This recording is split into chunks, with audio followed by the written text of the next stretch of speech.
नमो भगवते वासुदेवाय। जय श्री कृष्णा। दोस्तों, आइए श्रीमद् भागवत गीता के महात्म्य के क्रम को आगे बढ़ाते हुए सुनते हैं श्रीमद् भागवत गीता के महात्म्य का 11वां अध्याय। महादेव जी कहते हैं, प्रिय, गीता के वर्णन से संबंध रखने वाली कथा और विश्वरूप अध्याय के पावन महात्म्य को श्रवण करो। विशाल नेत्रों वाली पार्वती, इस अध्याय के महात्म्य का पूरा वर्णन नहीं किया जा सकता। इसके संबंध में सहस्त्रों कथाएं हैं। इनमें से एक यहाँ कही जाती है। प्रणिता नदी के तट पर मेघंकर नाम से विख्यात एक बहुत बड़ा नगर है। इसके प्राकार यानी 4 दीवारी और द्वार बहुत ऊंचे हैं। वहाँ बड़ी बड़ी विश्रामशालाएं हैं जिनमें सोने के खंभे शोभा दे रहे हैं। उस नगर में श्रीमान सुखी, शांत, सदाचारी तथा जितेंद्रिय मनुष्यों का निवास है। वहाँ हाथ में शारंग नामक धनुष धारण करने वाले जगदीश्वर भगवान विष्णु विराजमान हैं। वे पर ब्रह्मा के साकार स्वरूप हैं। संसार के नेत्रों को जीवन प्रदान करने वाले हैं। उनका गौरवपूर्ण श्री विग्रह भगवती लक्ष्मी के नेत्र कमलों द्वारा पूजित होता है। भगवान की वह झांकी वामन अवतार की है। मेघ के समान उनका श्याम वर्ण तथा कोमल आकृति है। वक्षस्थल पर श्रीवत्स का चिन्ह शोभा पाता है। वे कमल और वनमाला से सुशोभित हैं। अनेक प्रकार के आभूषणों से सुशोभित हो भगवान वामन रत्न युक्त समुद्र के सदृश जान पड़ते हैं। पीतांबर से उनके श्याम विग्रह की कांति ऐसी प्रतीत होती है मानो चमकती हुई बिजली से घिरा हुआ मेघ शोभा पा रहा है। उन भगवान वामन का दर्शन करके जीव जन्म और संसार के बंधनों से मुक्त हो जाता है। उस नगर में मेखला नामक महान तीर्थ है जिसमें स्नान करके मनुष्य शाश्वत वैकुंठ धाम को प्राप्त होता है। वहाँ जगत के स्वामी करुणा सागर भगवान नृसिंह का दर्शन करने से मनुष्य के 7 जन्मों के किए हुए घोर पाप से छुटकारा पा जाता है। जो मनुष्य मेखला में गणेश जी का दर्शन करता है वह सदा दुष्चर विघ्नों से पार हो जाता है। उसी मेघंकर नगर में कोई श्रेष्ठ ब्राह्मण थे जो ब्रह्मचर्य परायण, ममता और अहंकार से रहित, वेद शास्त्रों में प्रवीण, जितेंद्रिय तथा भगवान वासुदेव के शरणागत थे। उनका नाम सुनंदन था। प्रिय, वे शारंग धनुष धारण करने वाले भगवान के पास गीता के 11वें अध्याय विश्वरूप दर्शन योग का पाठ किया करते थे। उस अध्याय के प्रभाव से उन्हें ब्रह्म ज्ञान हो गया था। परम आनंद संतोष से पूर्ण उत्तम ज्ञानमयी समाधि के द्वारा इंद्रियों के अंतर्मुख हो जाने के कारण वे निश्चल स्थिति को प्राप्त हो गए थे और सदा जीवन मुक्त योगी की स्थिति में रहते थे। एक समय जब बृहस्पति सिंह राशि पर स्थित थे, महायोगी सुनंदन ने गोदावरी तीर्थ की यात्रा आरंभ की।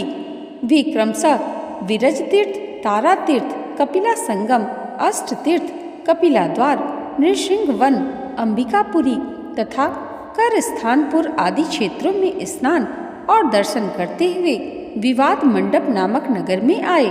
वहां उन्होंने प्रत्येक घर में जाकर अपने ठहरने के लिए स्थान मांगा, परंतु कहीं भी उन्हें स्थान नहीं मिला। अंत में गांव के मुखिया ने उन्हें बहुत बड़ी धर्मशाला दिखा दी। ब्राह्मण ने साथियों सहित उसके भीतर जाकर रात में निवास किया। सवेरा होने पर उन्होंने अपने को तो धर्मशाला के बाहर पाया, किंतु उनके और साथी नहीं दिखाई दिए। वे उन्हें खोजने के लिए चले। इतने में ही ग्रामपाल से उनकी भेंट हो गई। ग्रामपाल ने कहा, मुनि श्रेष्ठ, तुम सब प्रकार से दीर्घायु जान पड़ते हो। सौभाग्यशाली तथा पुण्यवान पुरुषों में तुम सबसे पवित्र हो। तुम्हारे भीतर कोई लोकोत्तर प्रभाव विद्यमान नहीं है। तुम्हारे साथी कहाँ गए, कैसे इस भवन से बाहर हुए, इसका पता लगाओ। मैं तुम्हारे सामने इतना ही कहता हूँ कि तुम्हारे जैसा तपस्वी मुझे दूसरा कोई दिखाई नहीं देता। विप्रवर, तुम्हें किस महामंत्र का ज्ञान है, किस विद्या का आश्रय लेते हो तथा किस देवता की दया से तुम्हें अलौकिक शक्ति प्राप्त हो गई है। भगवान कृपा करके इस गांव में रहो, मैं तुम्हारी सब प्रकार से सेवा करूंगा। यह कहकर ग्रामपाल ने मुनीश्वर सुनंदन को अपने गांव में ठहरा लिया। वह दिन रात बड़ी भक्ति से उसकी सेवा टहल करने लगा। जब 7-8 दिन बीत गए तब एक दिन प्रातःकाल आकर वह बहुत दुखी हो महात्मा के सामने रोने लगा और बोला, हाय, आज रात में राक्षस ने मुझ भाग्यहीन के बेटे को चबा लिया है। मेरा पुत्र बड़ा ही गुणवान और भक्तिमान था। ग्रामपाल के इस प्रकार कहने पर योगी सुनंदन ने पूछा, कहाँ है वह राक्षस और किस प्रकार उसने तुम्हारे पुत्र का भक्षण किया है? तब ग्रामपाल बोला, ब्राह्मण, इस नगर में एक बड़ा भयंकर नरभक्षी राक्षस रहता है। वह प्रतिदिन आकर इस नगर में मनुष्यों को खा लिया करता था। तब एक दिन समस्त नगरवासियों ने मिलकर उससे प्रार्थना की, राक्षस, तुम हम सब लोगों की रक्षा करो, हम तुम्हारे लिए भोजन की व्यवस्था किए देते हैं। यहाँ बाहर के जो पथिक रात में आकर नींद लेंगे उनको खा जाना। इस प्रकार नागरिक मनुष्यों ने गांव के मुखिया द्वारा इस धर्मशाला में भेजे हुए पथिकों को ही राक्षस का आहार निश्चित किया। अपने प्राणों की रक्षा करने के लिए उन्हें ऐसा करना पड़ा। आप भी अन्य राहगीरों के साथ इस घर में आकर सोए थे, किंतु राक्षस ने उन सबको तो खा लिया, केवल तुम्हें छोड़ दिया। हे मुनि श्रेष्ठ, तुम में ऐसा क्या प्रभाव है, इस बात को तुम ही जानते हो। इस समय मेरे पुत्र का एक मित्र आया था, किंतु मैं उसे पहचान न सका। वह मेरे पुत्र को बहुत ही प्रिय था, किंतु अन्य राहगीरों के साथ उसे भी मैंने उसी धर्मशाला में भेज दिया। मेरे पुत्र ने जब सुना कि मेरा मित्र भी उसमें प्रवेश कर गया है, तब वह उसे वहां लेने आया था, परंतु राक्षस ने उसे भी खा लिया। आज सवेरे मैंने बहुत दुखी होकर उस पिशाच से पूछा, ओ दुष्टात्मन, तूने रात में मेरे पुत्र को भी खा लिया। तेरे पेट में पड़ा हुआ मेरा पुत्र जिससे जीवित हो सके, ऐसा कोई उपाय यदि हो तो बता। तब राक्षस ने कहा, ग्रामपाल, धर्मशाला के भीतर घुसे हुए तुम्हारे पुत्र को न जानने के कारण मैंने भक्षण किया है। अन्य पथिकों के साथ तुम्हारा पुत्र भी अनजाने में ही मेरा ग्रास बन गया है। वह मेरे उदर में जिस प्रकार जीवित और रक्षित रह सकता है, वह उपाय स्वयं विधाता ने ही कर दिया है। जो ब्राह्मण सदा गीता के 11वें अध्याय का पाठ करता हो, उसके प्रभाव से मेरी मुक्ति होगी और मरे हुए को पुनः जीवन प्राप्त होगा। यहाँ कोई ब्राह्मण रहते हैं जिनको मैंने एक दिन धर्मशाला से बाहर कर दिया था। वे निरंतर गीता के 11वें अध्याय का जप किया करते हैं। इस अध्याय के मंत्र से 7 बार अभिमंत्रित करके यदि वे मेरे ऊपर जल का छींटा दें तो निसंदेह मेरा श्राप से उद्धार हो जाएगा। इस प्रकार उस राक्षस का संदेश पाकर मैं तुम्हारे निकट आया हूँ। ग्रामपाल बोला, ब्राह्मण, पहले इस गांव में कोई किसान ब्राह्मण रहता था। एक दिन वह अगहनी के खेत की क्यारियों की रक्षा करने में लगा था। वहां से थोड़ी ही दूर पर एक बहुत बड़ा गिद्ध किसी राही को मारकर खा रहा था। उसी समय एक तपस्वी कहीं से आ निकले, जो उस राही को लिए दूर से ही दया दिखाते आ रहे थे। गिद्ध उस राही को खाकर आकाश में उड़ गया। तब उस तपस्वी ने उस किसान से कहा, ओ दुष्ट हलवाहे, तुझे धिक्कार है, तू बड़ा ही कठोर और निर्दयी है। दूसरे की रक्षा से मुंह मोड़कर केवल पेट पालने के धंधे में लगा है। तेरा जीवन नष्ट प्राय है। अरे शक्ति होते हुए भी जो चोर, दाढ़ वाले जीव, सर्प, शत्रु, अग्नि, विष, जल, राक्षस, भूत तथा बैताल आदि के द्वारा घायल हुए मनुष्यों की उपेक्षा करता है, वह उनके वध का फल पाता है।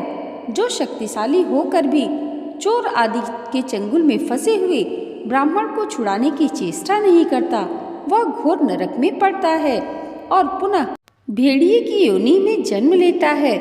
जो वन में मारे जाते हुए तथा गिद्ध और व्याघ्र की दृष्टि में पड़े हुए जीवन की रक्षा के लिए छोड़ो छोड़ो की पुकार करता है, वह परम गति को प्राप्त होता है।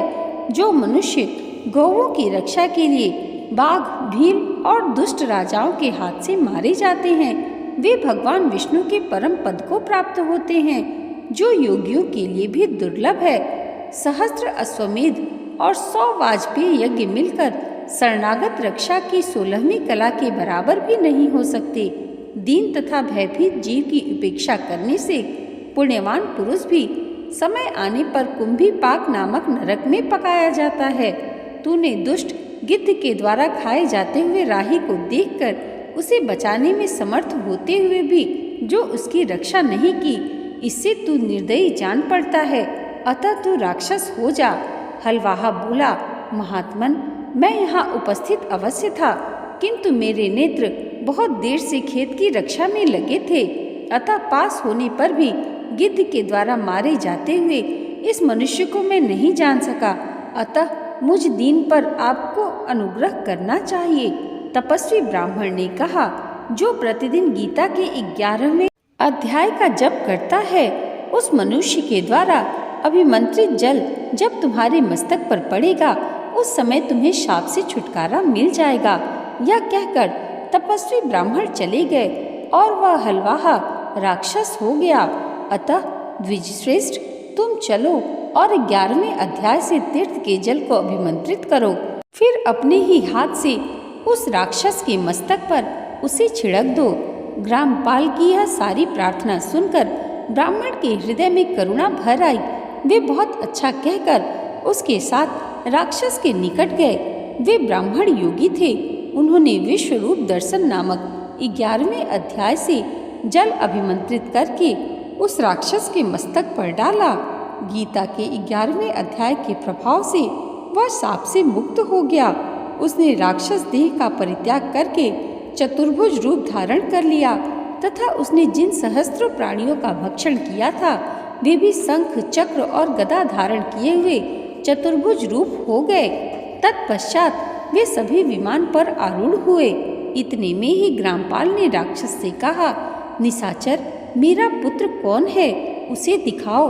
उसकी यूं कहने पर दिव्य बुद्धि वाले राक्षस ने कहा, ये जो तमाल के समान श्याम 4 भुजाधारी माणिक्यमय मुकुट से सुशोभित तथा दिव्य मणियों के बने हुए कुंडलों से अलंकृत है, हार पहनने के कारण जिनके कंधे मनोहर प्रतीत होते हैं, जो सोने के भुजबंदों से विभूषित कमल के समान नेत्र वाले स्निग्ध रूप तथा हाथ में कमल लिए हुए हैं और दिव्य विमान पर बैठकर देवत्व को प्राप्त हो चुके हैं, इन्हीं को अपना पुत्र समझो।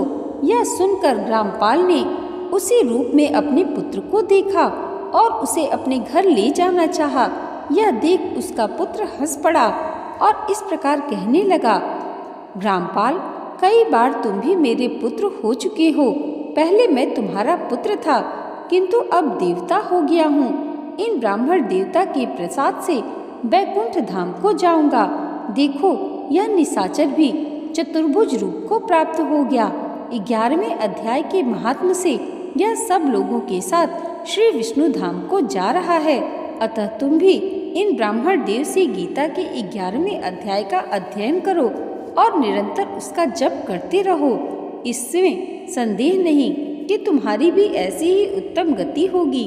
तात, मनुष्यों के लिए साधु पुरुषों का संग सर्वथा दुर्लभ है, वह भी इस समय तुम्हें प्राप्त है। अतः अपना अभिष्ट सिद्ध करो। धन, भोग, दान, यज्ञ, तपस्या और पूर्व कर्मों से क्या लेना है। विश्व रूपाध्याय के पाठ से ही परम कल्याण की प्राप्ति हो जाती है। पूर्णानंद संदोह स्वरूप श्री कृष्ण नामक ब्रह्मा के मुख से कुरुक्षेत्र में अपने मित्र अर्जुन के प्रति जो अमृतमय उपदेश निकला था, वही श्री विष्णु का परम तात्विक रूप है। तुम उसी का चिंतन करो। वह मोक्ष के लिए प्रसिद्ध रसायन, संसार भय से डरे हुए मनुष्यों की आदि व्याधि का विनाशक तथा अनेक जन्मों के दुखों का नाश करने वाला है। मैं उसके सिवा दूसरे किसी साधन को ऐसा नहीं देखता, अतः उसी का अभ्यास करो। आगे महादेव जी कहते हैं, यह कहकर वह सबके साथ श्री विष्णु के परम धाम को चला गया। तब ग्रामपाल ने ब्राह्मण के मुख से उस अध्याय को पढ़ा।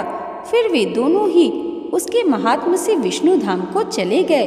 पार्वती, इस प्रकार तुम्हें 11वें अध्याय की महात्म की कथा सुनाई। इसके श्रवण मात्र से महान पातकों का नाश हो जाता है। बोलिए श्री कृष्ण भगवान की जय। दोस्तों, यहाँ पर श्रीमद् भागवत गीता के महात्म का 11वां अध्याय समाप्त हुआ। मिलते हैं अगली वीडियो में श्रीमद् भागवत गीता के महात्म के 12वें अध्याय के साथ। तब तक के लिए जय माता दी, जय श्री हरि।